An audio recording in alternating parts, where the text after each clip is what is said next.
Hello world! I'm Peter Greenwood and welcome to my channel. If you want simple anatomy and biomechanics lessons, and if you feel you need to improve in your studies, subscribe to my channel and watch my videos to help your knowledge grow bigger.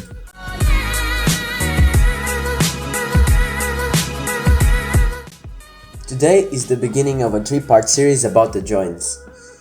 We're going to talk about the elements, the types of joints, and the types of movements that exist in joints. So you may wonder, what is a joint? It's the union between bones that permits movement.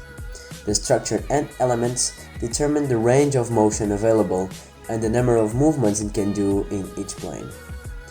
Today I'm going to address the elements that compose a typical synovial joint. So the first elements are the articular surfaces. These ones, they are represented here on the shoulder, are the zones of contact between the bones.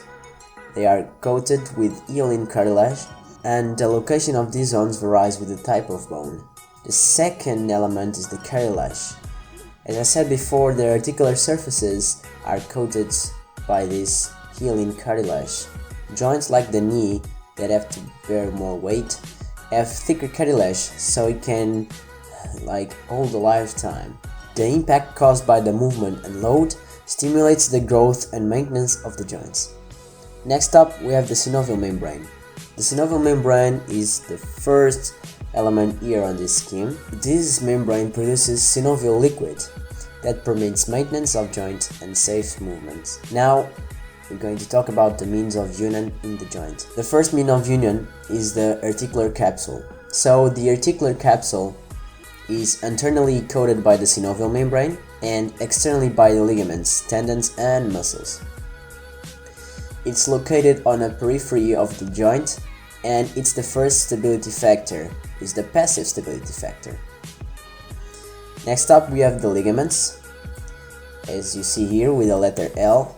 Their main function is to limit mobility, especially in extreme ranges of motion. They sense extreme motion as some sort of proprioception to our body. Now let's talk about two special elements, the menisci and labrum. These two help to improve congruency and stability in the joint and fill empty spaces. Labrum in the shoulder is represented here, and the menisci doesn't exist in the shoulder, but this is just for a visual representation.